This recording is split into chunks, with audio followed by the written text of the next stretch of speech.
What is our big announcement? Our film. Our film.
Hey Snowflakes, welcome back. I don't even actually know what day it is. It's been a while since we've talked to you guys.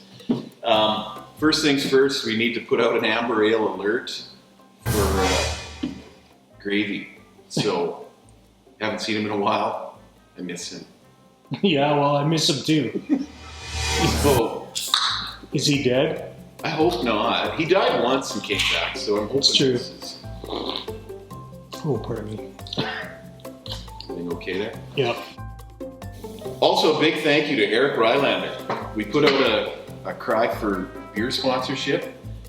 And we didn't get a real sponsor, but he took pity on us and sent us some beer. Which, now, being a U.S. guy, he sent us enough that would, at a gas station, should have bought us about 56 beer. But in Canada, they got us a 6-pack. Now, I'm not complaining, because this is fantastic. So, Eric, thanks very much. Much appreciated. What are we drinking today? Today's beverage is the Farmer's Daughter from the Half Hitch Brewing Company in Cochrane, Alberta. Oh. It's a pale ale. It's fantastic. I don't know if you can get a shot of that honey on the front. Sure. Yeah. We've had a lot of guys asking us what's happening. Are we doing anything? Is this it? Was this the big? Was that last one the big finale? Well, no, that Okie documentary was not the big finale. I shouldn't say hokey. I actually enjoyed that, but it's been a while since we've been in studio, so to speak. Yeah.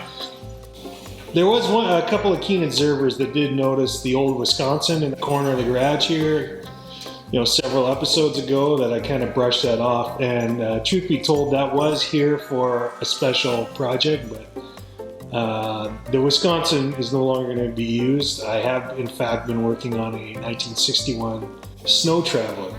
Have you now? With but it's going to have Kohler in it, a Kohler engine. So... high horsepower. Oh, boy. You're going to have to run to keep up to me. Oh, I'm sure at least jog. Anyhow, that's what I've been picking away at. That's about it. I'm looking forward to riding at it. If you're lucky, I'm going to throw a picture up here. You can point at it even. Yeah, there we go.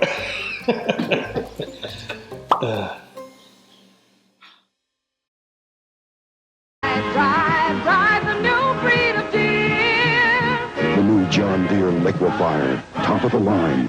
This performance machine can ride rings around the rest. Drive the new breed of deer. The new Liquefier, sleeker, lighter, powered to take every curve you can throw at it.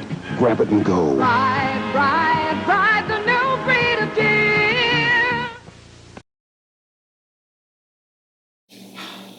Okay. All right, well, let's get down to it. Me. I've been slightly annoyed lately with Facebook. So what, the Crank Seals Brigade? Or Oh, my the God. oil ratio? It's everything. It's like The Randland Park guys? Nobody is willing to turn a page in a book anymore. All right, so we're going to offer some tips here. Rather than me just venting about how lazy people are, we're going to try and condense it here a little bit. So I've got some manuals there to point out. So you want to start with that one? Well, it's on the top of the book. All right, so what is this one called, Gene? This is called the Snowmobile Service Manual, the 11th edition. So it's a Climber Pro Series. And it has, I don't know, you're not going to zoom in There on this is an entire laundry list of makes and models on there. Now, it's everything you would want to need. So when you ask, what was the Rotax 344 in, you can look up and here's what it was. What do I want to know about OMC machines? There's the entire list of Evinrude, Johnson, Snow Cruiser. There they are. It's all here. well, I wouldn't say it's all there, but specifically with this book, I mean, you can still go and buy it. I think they're about $40 new. Now, I find them, as with any sort of condensed service manual like the Climber puts out, sometimes you have to kind of read between the lines. But I find these books really great as far as finding information for when you're rebuilding an engine, timing specs, ring gap spec, engine specs specifically are, like, that book is great for that. Especially with the weird stuff. There are some breeds of engine in there that most guys have never heard of. And I had never heard of until, here's a specific example. A guy brought me a Solo engine out of a Wheeski or a Pocket Rocket or something, and it was in a box in pieces. Now, that was a Solo engine in here. It is in there. And all the specs are in there for when you reassemble it and time it and put it all back together. Look at you, there it is. I think I even With made notes. I made a few notes there. Yeah. This is like a grade 10 chemistry manual. Yeah. Yeah. So you've written in here that it takes the rings for a Rotax 250. The Model 206 is rings that fit a Rotax 399. I think they're oversized rings though, right? 20 thou over. 20 thou over. Yeah. Yeah, and they fit exactly. They were the exact ones. I don't know that I even had to file them to make it fit. So maybe this info will show up in the 12th edition. Well, anyhow, so that is a good book for any guy that's just starting out. It's a really good overview. Yeah. You don't want to buy that to cover and try to rebuild an entire sled because they really do skip a lot of stuff, but there's a lot of specific parts in there on carburetors, clutches, those old school clutches like the Pressicos and the Drummonds, like they're all in there. All those weird motors. What else? Like belt sizes and track lengths, all kinds of crazy shit. Now, there's a couple more there too on that pile. I don't know if those are Climber or Haynes or what. These are Climber. These are collection series, so vintage snowmobile. So this is volume 1. There's volume 2. And now with these ones, these have a little more detail for carburetors that I get into. Now it's not going to cover every carburetor, but it's certainly the ones that we're used to. So Makunis, Walbros. These are specific though for Arctic Cat, John Deere, and Kawasaki. Yeah, so those cover. Now, when it says John Deere, they do attempt to try to cover most of the John Deere models. Again, it's condensed, but all the specific stuff. Now, for me, usually it's engine stuff is in there, and you can still download John Deere actual factory manuals. Now, I mean, there's always that option of going on eBay, right? Or a swap meet or something and buying original service manuals. I would much prefer electronic versions myself. I don't need a library full of factory service manuals. If you have 10 different sleds, it's unreasonable to think you're going to get 10 different manuals. Well, you can, and guys do. But to me, that's a whole different level of crazy. Sure. It's like, well, really, and I think that's like a whole subgenre of guys that collect literature. I mean, yeah, it's true.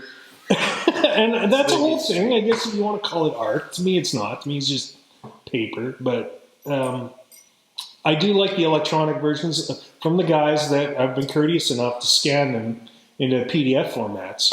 That way you can print a certain section that you You can go to work, and when the boss isn't looking, slide your USB into the printer and rattle off a 500-page manual. These have some pretty comprehensive diagrams too of like wiring schematics for certain sleds too. It's true, yeah. These ones are a little more in depth, narrowed down in terms of the breeds, but these are great books to come across. I think you can still get those on Amazon or something. I think I got one at a bookstore, and the other one I got off of a guy in Kijiji. Yep. You can buy them pretty cheap. But for the electronic ones, I mean, there's a few places you can look too. Now, my go-to is Vintage Snow. Vintage Snow. Now, whoever is hosting that site, whoever's paying for it, God bless you, sir. You are a saint. Zip up and make fun of winter chill with Skidoo Sports. Buckle up and stay warm and dry all day with Skidoo Sports. Come to your Skidoo dealer. He's got the #1 choice in snowmobile fashions and accessories. So go order. Go Skidoo Sports. Now on display at Don Valance Equipment Brooklyn and Mert Allison Equipment Georgetown.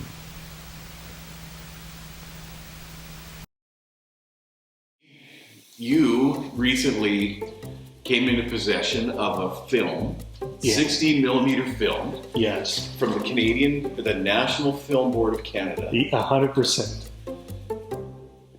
I'm stunned. I don't even know where to begin with this because this was unseen footage. Came in a package that had never been opened. It came from the United Kingdom. How it ended up over there is beyond me. It was probably at a library or something. As far as I can tell, I don't think it had ever been viewed. I had never heard of it. No one's ever heard of it. I bought it, and I bought a projector, and we watched it, and it was nothing short of glorious. It evoked so many emotions, in like the memories of watching movies in, the 70s and 80s in school. Anyhow, so the film itself is incredible. It's one of the most. It doesn't make any sense in terms of the plot. I don't know if it's a promotional video. I don't know if it's a propaganda video. I don't know if the Catholic Church was involved with it. It's insane. It's ridiculous. I don't know if you can say it's a plot, but you're right. It is 100% a vintage sledding video from I'm not going to say the year. It's quite old. I'll say early 70s. Our plan is to show it this summer at Wild Willie's Vintage Snowmobile Extravaganza in Regina. So if you're going to be in Regina in July, come on down, bring a cold one, buy a cold one, shoot the shit, and we will show this movie. It's incredible. It's incredible. At some point, I guess I'll probably transfer it and put it up on YouTube or something. But for the time being, I think we're just going to have a little mini film festival. I'm wearing a tuxedo. I know it's in July. This is a red carpet event. No one's ever seen a sled movie like this. I never heard of it. I don't know anybody else that I've asked a few guys and they've never heard of it. Your commentary of the It Ain't Easy movie, in that it was potentially one of the worst films ever created. This one might be close. But it's amazing. You can't put them in the same category. No, you're This is truly a documentary style. It Ain't Easy / The Winnipeg Run / Into the Storm / Giant Piece of Shit. That really explains what that is. Of course. This one, you're right. It is just in a league of all of its own.